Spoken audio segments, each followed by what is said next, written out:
Hello students, पिछली class में हमने देखा था कि एप्लीकेशंस ऑफ बिट्स की कुछ एप्लीकेशंस हमने कर ली थी। ट्रैफिक पुलिस वाली भी एक एप्लीकेशन थी to determine the over speeding vehicle. ये एप्लीकेशन हमने देख ली थी। देखो, इसमें दो चीज़ें यूज़ होती हैं। पहला तो है कि डॉपलर इफेक्ट और दूसरा है बिट्स। अब फिर से एक बार इसको मैं थोड़ा सा बता देता हूँ कि क्या हो रहा है। मान लो ये एक व्हीकल है, it is approaching that traffic police who is having a gun type device like this। और ये गन टाइप डिवाइस में होता क्या है कि इसमें एक अल्ट्रासोनिक सेंसर एंड रहता है, जो सबसे पहले तो एक साउंड एमिट करता है, अल्ट्रासोनिक साउंड, जो आपको सुनाई नहीं देगी, हाई फ्रीक्वेंसी साउंड रहती हो। It is reflected by the moving vehicle, जो कि मूविंग व्हीकल आ रहा है। So there is some change in frequency. जो रिफ्लेक्टेड फ्रीक्वेंसी रहेगी that will not be the same as this emitted frequency, let it be N1, और जो reflected frequency है let it be N2। So this N1 and N2 ये दोनों में कुछ difference रहेगा। और ये आपको डॉपलर इफेक्ट पता होगा, that was taught to you in 11th physics sound chapter, जिसमें हमने ये पढ़ा था डॉपलर इफेक्ट। कुछ न्यूमेरिकल्स भी हमने इसमें से किए थे। हाँ जी, तो अब फिर से आ जाते हैं। So this device will determine the difference in frequency N1 minus N2, and if this difference is at the same time, जब ये रिफ्लेक्ट होके आएगी, at the same time this is continuously emitted, तो ये साइमल्टेनियसली एमिट करती रहेंगी। ये क्यों होता रहेगा? वो इसलिए क्योंकि ये N1 भी डिवाइस को पता चलेगा और ये N2 भी पता चलेगा, दोनों एक साथ ही उस डिवाइस में एंटर कर रहे हैं। तो उसकी वजह से वहाँ पे आप कैलकुलेट कर सकते हो कि what is the difference between emitted frequency and received frequency, and we also find out using this the speed of this vehicle. Over speeding vehicle आप इससे पता कर सकते हो। ऐसी ही कुछ इन्फॉर्मेशन यहाँ पे दी है।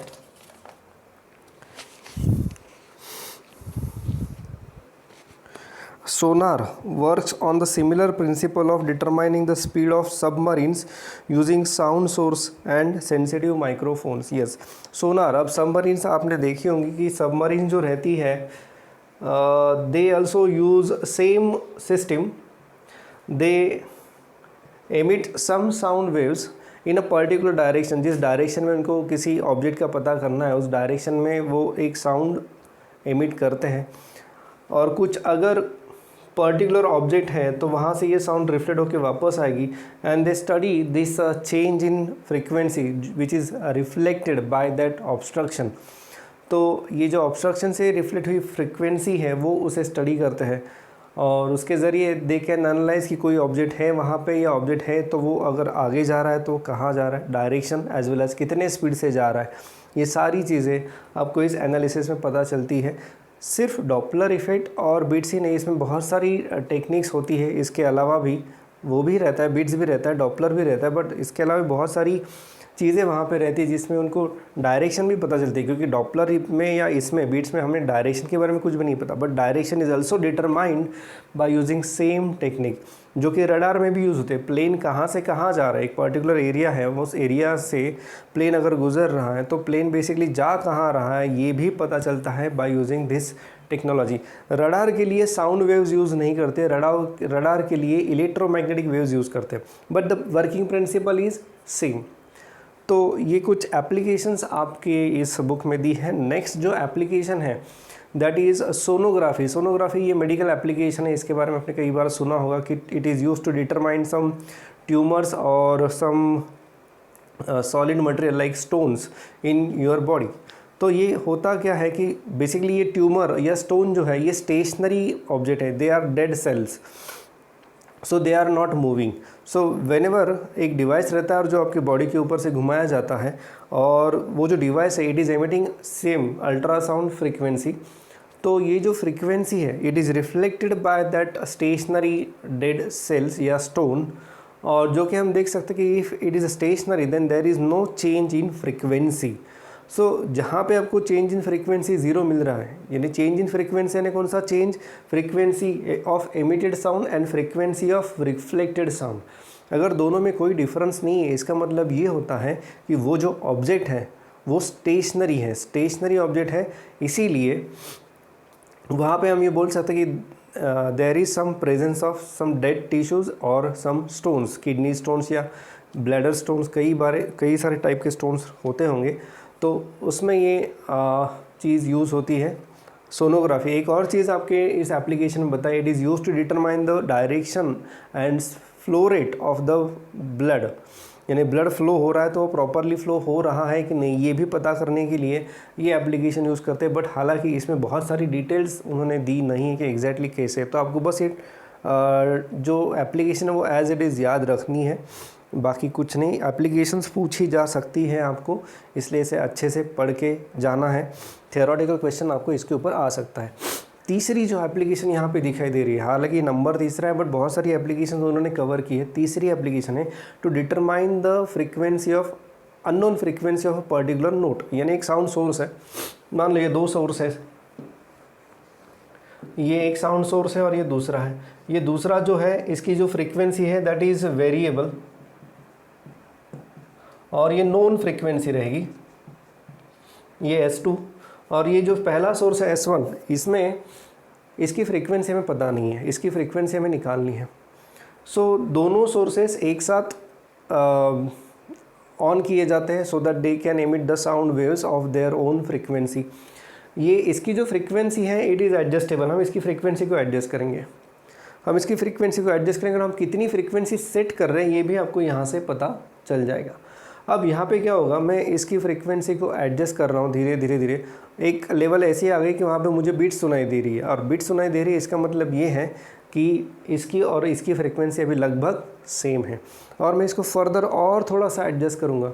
फर्दर और थोड़ा सा एडजस्ट करने से मैं अभी ये देखूँगा कि जो बिट्स मुझे सुनाई दे रही है, यानी हाई लो जो साउंड हो रहा है, ये सुनना जब बंद हो जाएगा, ये सुनना जब बंद हो जाएगा, इसका मतलब क्या है कि दोनों की फ्रीक्वेंसी जो है N1 - N2 = 0, यानी दोनों की फ्रीक्वेंसी जो है वो अभी सेम है। तो ये हम नोट करेंगे कि हमने कौन सी फ्रीक्वेंसी पे S2 को एडजस्ट किया है, और जो फ्रीक्वेंसी पे आपने S2 को एडजस्ट किया है, जहाँ पे आपने बिट्स 0 कर दी है, वही फ्रीक्वेंसी S1 की होगी, यही इसका मतलब है। And that is the third application given in this book, page number 152। Okay, इसके बाद कुछ सॉल्व एग्जांपल्स है। सॉल्व एग्जांपल्स बहुत ही सिंपल है, हम कर लेंगे ये। इसी तरह के कुछ एग्जांपल्स अभी MCQs में भी हमें करने हैं, तो will proceed for the MCQs। कुछ चीज़ें अभी मुझे बतानी है, जैसे कि कैरेक्टरिस्टिक्स ऑफ साउंड। तो ये जो टॉपिक है characteristics of sound and musical instruments, ये टॉपिक आपके सिलेबस से हटा दिया है सिर्फ इस साल के लिए, अगले साल से फिर से ऐड हो जाएगा, बट इस साल के लिए ये दोनों टॉपिक्स हटाए गए हैं, और इन टॉपिक्स के ऊपर कोई फर्दर थियरी ऐसी डिपेंडेंट नहीं है, इसलिए मैं ये टॉपिक्स को अभी तो कवर नहीं करूँगा। अगर ज़रूरत लगी तो मैं इन्हें बाद में फिर से कवर कर सकता हूँ, पर मुझे नहीं लगता ये किसी भी टॉपिक के लिए ये टॉपिक्स ज़रूरी है, इसलिए मैं अभी तो फ़िलहाल इनको कवर नहीं करूँगा, जो कि ये आपके सिलेबस से हटा दिए गए हैं। बट फिर भी मैं एक सजेशन करूँगा कि यू गो थ्रू इट, क्योंकि थियोरेटिकल पार्ट है, जस्ट आपको अगर कुछ इंटरेस्ट है, टाइम है थोड़ा सा, तो आप इसे पढ़ सकते हो। Even you can go through the musical instruments जो यहाँ पे दिए हैं, just for the sake of what you can say additional knowledge, आप इसे पढ़ सकते हो। अभी मैं शुरू कर रहा हूँ इसकी एक्सरसाइज। इस एक्सरसाइज में पहले मैं शुरू कर रहा हूँ इसके MCQs। तो let us start with the MCQs, page number 156।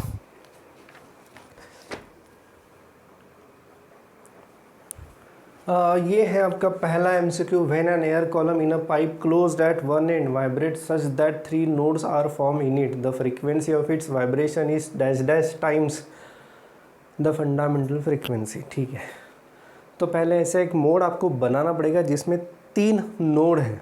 वो ये बात कर रहे हैं pipe closed at one and की, तो हम ट्राई करते हैं ऐसे एक डायग्राम बनाने की।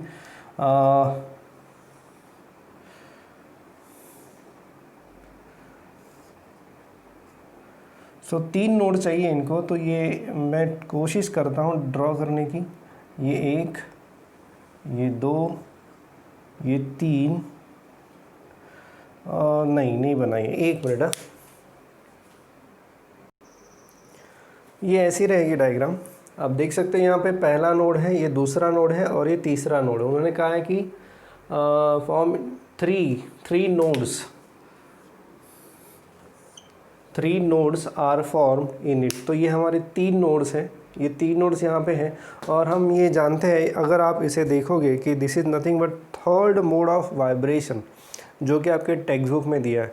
और ये जो थर्ड मोड ऑफ वाइब्रेशन है, इसकी थियरी आप एक बार देख लो। It is 5 times fundamental frequency, it is 5 times fundamental frequency. जो सेकंड मोड है वो था 3 टाइम्स फंडामेंटल फ्रीक्वेंसी, और पहला मोड है वो fundamental frequency n, 3n, 5n। तो ये जो मोड था, इसकी जो फ्रीक्वेंसी हमने डिराइव की थी, that was 5 times fundamental frequency. So for a pipe closed at one end and if it is having 3 nodes, then the frequency is 5 times the fundamental frequency. ऐसा कोई ऑप्शन है क्या, पहले देख लेते हैं। Yes, we have option D. तो इसका जो आंसर है वो है डी। बट इसके लिए आपको वो जो मोड्स है, modes of air column vibrating in a pipe closed at one and, ये मोड्स पूरे पता होने चाहिए। तो ये बहुत आसानी से आपको समझ में आ जाएगा क्वेश्चन। अभी हम बात करते हैं नेक्स्ट क्वेश्चन की। नेक्स्ट क्वेश्चन है, if 2 organ pipes of length 50 centimeter and 51 centimeter sounded together produce 7 beats per second, the speed of sound is। थोड़ा अधूरा क्वेश्चन है। कैसे अधूरा है? पहले तो ऑर्गन पाइप जो है वो क्लोज्ड एट वन एंड है या ओपन एट बोथ एंड है, तो यहाँ पे हमें ये ओपन एट बोथ एंड लेना पड़ेगा, क्यों मैं बताता हूँ बाद में। और दूसरा जो है कि कौन से मोड की वो बात कर रहे हैं, ये फंडामेंटल मोड की बात कर रहे हैं या फर्स्ट ओवरटोन, सेकंड ओवरटोन की बात कर रहे हैं, ये भी कुछ नहीं दिया। तो यहाँ हमने सिंपली ये एज्यूम करना पड़ेगा कि they are talking about fundamental mode. देखो, कोई भी मोड अगर मेंशन नहीं किया है तो कई प्रॉब्लम्स में हमें फंडामेंटल मोड को ही एज्यूम करना पड़ेगा। मैं सारे प्रॉब्लम में नहीं बता रहा हूँ कि कुछ प्रॉब्लम में थोड़ा अलग सोचना पड़ता है, यहाँ पे हम फंडामेंटल मोड को ही एज्यूम करेंगे, ठीक है।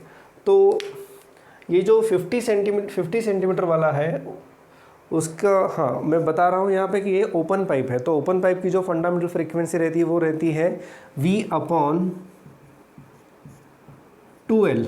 ये आपको याद होगा, ये बात हो रही है different modes of vibration of a pipe open at both ends. So उसकी जो फंडामेंटल फ्रीक्वेंसी रहती है वो रहती है V/2L, where V is the velocity of sound, और वही हमें यहाँ पे डिराइव करना है। सो let n1 and n2 be the 2 frequencies। अब देखो, frequency is inversely proportional to length, यानी जिसकी लेंथ ज़्यादा रहेगी उसकी फ्रीक्वेंसी कम रहेगी, और जिसकी लेंथ कम रहेगी उसकी फ्रीक्वेंसी ज़्यादा रहेगी। तो ये n1 जो है वो मान लो कि आप 50 के लिए ले रहे हो और n2 आप 51 के लिए ले रहे हो। सो ये n1 जो है it must be greater than n2, क्योंकि n1 की जो लेंथ है that is less than length of pipe having frequency n2, यानी जिसकी लेंथ 51 है। सो n1 must be greater than n2। अब हम आगे बढ़ते हैं। तो दिया क्या है, बिट फ्रीक्वेंसी दी है। What do you mean by beat frequency? Beat frequency का मतलब होता है n1 माइनस n2। सो ये n1 minus n2 is equal to 7, ये दिया है। सो n1 minus n2 is 7। n1 की जगह हम पुट करेंगे V/2L1 minus V/2L2 is equal to 7। v जो कि हमें डिराइव करना है, v को मैं कॉमन ले रहा हूँ 1/2, L1 में ले रहा हूँ 50 सेंटीमीटर है और ऑप्शंस दिए हैं मीटर पर सेकंड में, तो ये हम लेंगे मीटर में। तो 50 सेंटीमीटर यानी 0.5 metre minus 1/2 0.51 metre is equal to 7। अब यहाँ पे देखो, हम कुछ ऐसा करने वाले हैं, थोड़े कैलकुलेशंस आपके ऊपर मैं छोड़ रहा हूँ। पहले तो एलसीएम लेने के बाद ये 2 × 0.51 minus 2 × 0.5 divided by 2 × 2 4, 0.5 × 0.51। I hope ये समझ में आ गया होगा आपको। ये देखो, ये बस कुछ नहीं है, एलसीएम लिया, बाकी कुछ नहीं किया है। सो ये 2 × 0.51 माइनस 2 × 0.5 और ये 2 × 2 4, ये 0.5 एंड 0.51, इनकी मल्टीप्लिकेशन ये यहाँ पे आ गई। थोड़ा मैं कैलकुलेशंस और आगे बढ़ा देता हूँ। अब ये 0.51 माइनस 0.5 ये आ जाएगा 2 × 0.01 डिवाइडेड बाय, ये v कॉमन है यहाँ पे, 4 × 0.5 × 0.51 इज इक्वल टू 7। अब ये 1/2 होता है, 1/2 इसको करने की कोशिश करो, ये 1/2 और ये 4 इंटू 1/2 2 हो जाएगा, 2 इंटू 0.51, 2 इंटू 0.01 डिवाइडेड बाय ये 2 इंटू ये 1.02 is equal to 7, v is equal to 7। अच्छा एक और चीज़, नहीं कुछ नहीं, ठीक है, 7 इंटू 1.02 डिवाइडेड बाय 2 इंटू 0.01। अब ये मल्टीप्लिकेशन आप कर लो, मैं कर लेता हूँ, ये हो जाएगा 14, ये 7.14, ये 2 और ये 10⁻² हो जाएगा। ये डिवीजन में कर लेता हूँ, ये आ जाएगा 3, 5, 11,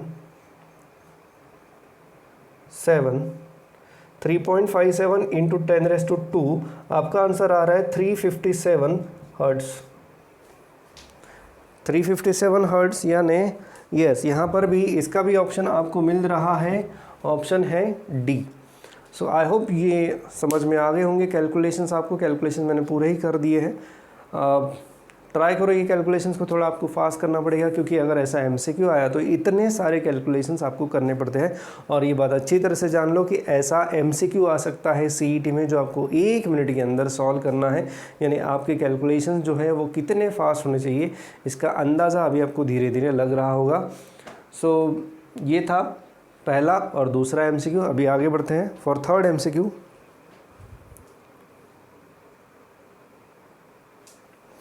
तो ये आपका थर्ड एमसीक्यू है। The tension in a piano wire is increased by 25%, it's frequency becomes dash times the original frequency. अभी ये मान लो कि ओरिजिनल फ्रीक्वेंसी है n1 और जो नेक्स्ट फ्रीक्वेंसी है वो है n2।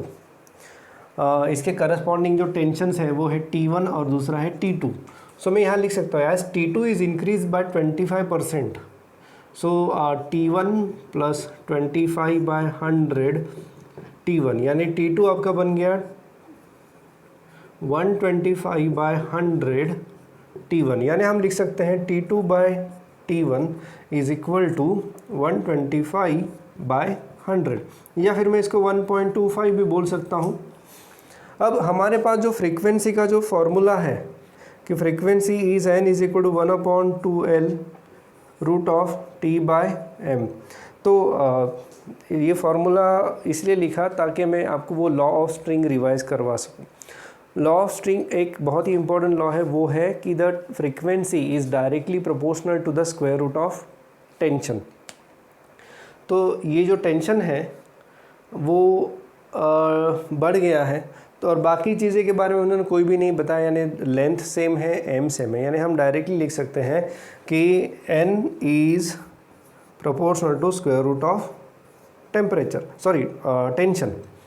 सो मैं यहाँ पे लिख सकता हूँ n2/n1 is equal to root of T2/T1, क्योंकि ये डायरेक्ट रिलेशन है फ्रीक्वेंसी और टेंशन के बीच में। So therefore n2/n1 is equal to T2/T1। T2/T1 आपका है 1.25। अब यहाँ पे काम पड़ता है आपको कैलकुलेशंस का। अगर आपके लॉग कैलकुलेशंस रेडी है, लॉग टेबल आपके पास है, तो आप इसे कर सकते हो। या फिर थोड़ा सा हम अगर देखें कि अगर मेरे पास 11 है, 11 का स्क्वायर मेरे ख्याल से 121 है, और ये नंबर 1 यानी 1.1 का अगर स्क्वायर में करना चाहूँ तो वो आएगा 1.21, और ये नंबर 1.21 से थोड़ा ज़्यादा है, यानी इसका स्क्वायर रूट जो है वो 1.1 के आसपास रहेगा। ऐसा ऑप्शन आपको ढूंढना पड़ेगा। तो ऐसा ऑप्शन कौन सा है यहाँ पे मैं देख सकता हूँ, यहाँ पे ऑप्शन है 1.12, ऑप्शन है 1.12। 1.25 तो नहीं हो पाएगा क्योंकि वही तो स्क्वायर रूट में है। 1.56 नहीं हो सकता, क्योंकि 1.56 अगर होता तो ये जो नंबर है 1.5 का जो स्क्वायर है वो है 2.25, तो वो इसमें नहीं है, तो वो भी नहीं हो सकता। So only the obvious option is 1.12। तो इसका जो आंसर है वो है 1.12। बिना कैलकुलेशंस के जस्ट एक मेयर जजमेंट से आप इसे सॉल्व कर सकते हो। कैलकुलेटर की या लॉग टेबल की यहाँ पे वैसे खास ज़रूरत नहीं है। अगर आपको ये थोड़ी कंसेप्ट समझ में आ गई तो कई बार आपको इस तरह की कंसेप्ट अप्लाई करनी पड़ेगी। So this is answer for question number 3। Option है आपका ये सी, ना बी ऑप्शन है, ठीक है। Now next question, question number 4। अब क्वेश्चन नंबर 4 में देखिए क्या है, which of the following equation represents a wave travelling along Y axis. देखो अगर एक वेव है, it is moving along X axis, तो इसका इक्वेशन हमने लिखा था, इसका इक्वेशन हमने ये लिखा था y is equal to A sine of K X minus omega T, sine of K X minus omega T, because this y, अब ये y क्यों लिखा है हमने, y रिप्रेजेंट्स वर्टिकल डिस्प्लेसमेंट। इस डायरेक्शन में अगर वेव x डायरेक्शन में जा रही है तो आपकी जो डिस्प्लेसमेंट है उस पार्टिकल की, particle of the medium, they are vibrating along direction parallel to y axis, इसलिए y हम यहाँ पे लिखते हैं, because this displacement is measured along y axis. तो यहाँ पे y is equal to A sine k X minus omega T है, पर ये जो वेव है it is moving along y axis, तो वो वेव जो है वो ऐसी जा रही है। तो अब आप बोल सकते हो कि the particles are vibrating parallel to x axis, तो यहाँ पे y की जगह पे x आ जाएगा, a sine of K Y minus omega T. ऐसा कोई इक्वेशन है आपके पास? Yes, we have option A. बाकी ऑप्शन ये तो नहीं हो सकता, because this is the equation of a wave travelling along x axis. ये भी नहीं हो सकता, यहाँ पर भी y है, यहाँ पर भी y, अगर y है यहाँ पे डिस्प्लेसमेंट के लिए, so that wave must travel along x axis. तो इसलिए ये तीनों ऑप्शंस नहीं हो सकते। आपका करेक्ट ऑप्शन है पहला option, that is x is equal to A sine of K Y minus omega T. I hope ये क्लियर हो गया होगा। कोई भी डाउट रहा तो आप आपके ग्रुप में डाउट पूछ सकते हो। नेक्स्ट इज क्वेश्चन नंबर कितना हो गया? 4 हो गया। 5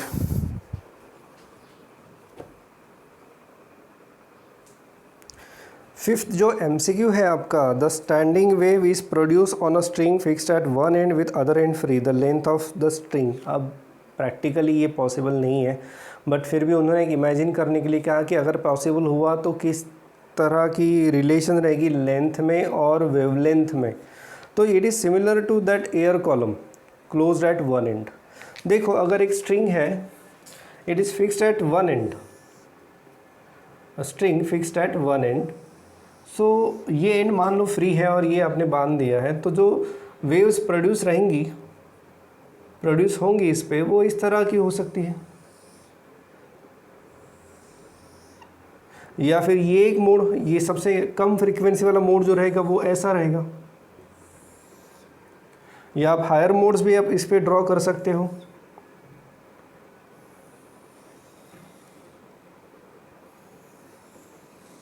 इस तरह के मोड्स रहेंगे।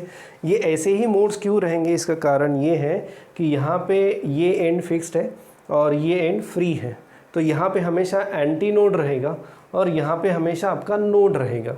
तो इस तरह के अगर वाइब्रेशंस है तो आप अब आसानी से यहाँ पे रिलेशन एस्टेब्लिश कर सकते हो between length of the string and wave length. तो पहला तो ये आपको याद होगा कि हाफ लूप है, ये लूप पूरा नहीं है, ये हाफ लूप है। तो यहाँ हम बोल सकते हैं कि length is equal to lambda by 4।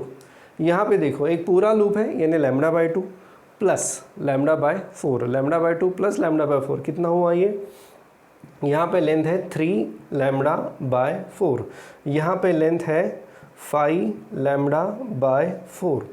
तो इस तरह का रिलेशन ये हमने for air column open at both and में भी कर लिया था, वहाँ पर भी सेम कंडीशन है और यहाँ पर भी ये कंडीशन है।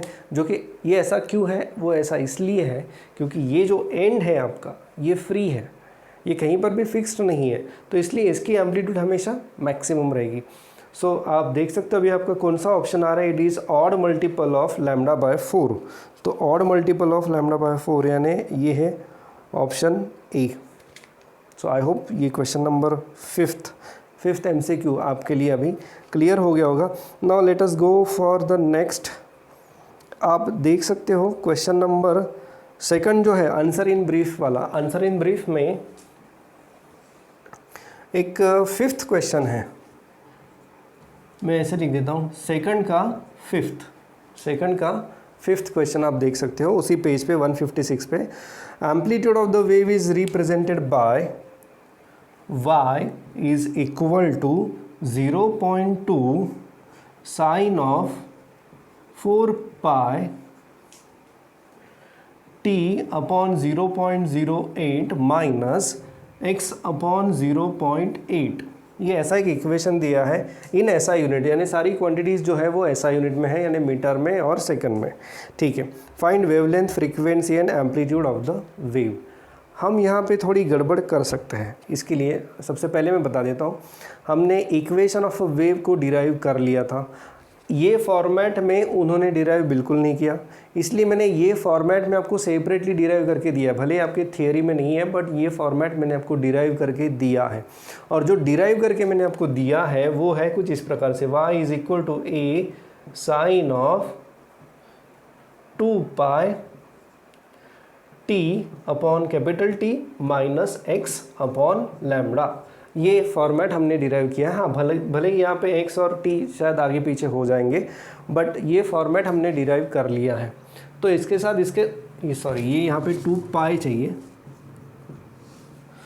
अब आप डायरेक्टली कंपेयर कर सकते हो, और आप यहाँ पे जल्दबाजी में t is equal to 0.08 and lambda is equal to 0.8 ऐसा लिख सकते हो। थोड़ा ध्यान से देखो, यहाँ पे 2 पाई है, यहाँ पे 4 पाई है, तो पहले इसको स्टैंडर्ड फॉर्मेट में लाना पड़ेगा।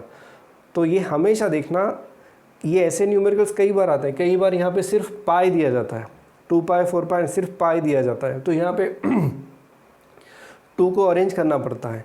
तो ये अरेंजमेंट आपको समझ में आनी चाहिए, इसलिए कई बार स्टूडेंट बहुत जल्दबाजी में इसको सॉल्व कर लेते हैं, डायरेक्टली ऐसे कंपेयर करके आंसर लिख देते हैं, बट ये गलत है। पहले देखो कि सही में स्टैंडर्ड फॉर्मेट में है कि नहीं। ये है आपका स्टैंडर्ड फॉर्मेट, ये नहीं है। क्यों नहीं है? क्योंकि यहाँ पे ये 4 पाई है, यहाँ पे चाहिए था 2 पाई। तो 2 पाई करने के लिए मैं अभी इसको स्टैंडर्ड फॉर्मेट में लेके आता हूँ। 0.2 एज इट इज़, उसमें कुछ नहीं कर सकते, साइन ऑफ 2 पाई। तो बचा हुआ जो 2 है, यानी 2 इंटू 2 वाला 2 जो है वो इधर मल्टीप्लाई होगा, तो 2t upon 0.08 minus 2x upon 0.8। तो आपका जो स्टैंडर्ड फॉर्मेट अब आपको मिल गया है वो है sine of 2 pi t upon 0.04 minus x upon 0.4। ये आ गया आपका स्टैंडर्ड फॉर्मेट। और आप यहाँ इसको डायरेक्टली इसके साथ कंपेयर कर सकते हो, क्योंकि अभी दोनों सेम है। तो अब उन्होंने क्या क्या पूछा है? एम्पलीट्यूड पूछा है मेरे ख्याल से, वेवलेंथ एंड फ्रीक्वेंसी। ठीक है, सो देखो सबसे पहले मैं एम्पलीट्यूड कंपेयर कर लेता हूँ। तो एम्पलीट्यूड है आपका 0.2 मीटर। फिर वेवलेंथ आप देख सकते हो, वेवलेंथ यहाँ पे x अपॉन लैम्डा, यहाँ पे x अपॉन 0.4, तो आपकी जो वेवलेंथ आ रही है वो है 0.4 metre. Next they are asking frequency. Frequency के लिए हमें पीरियड पता होना चाहिए। आप यहाँ से देख सकते हो आपका जो पीरियड है यहाँ पे t is 0.04 seconds.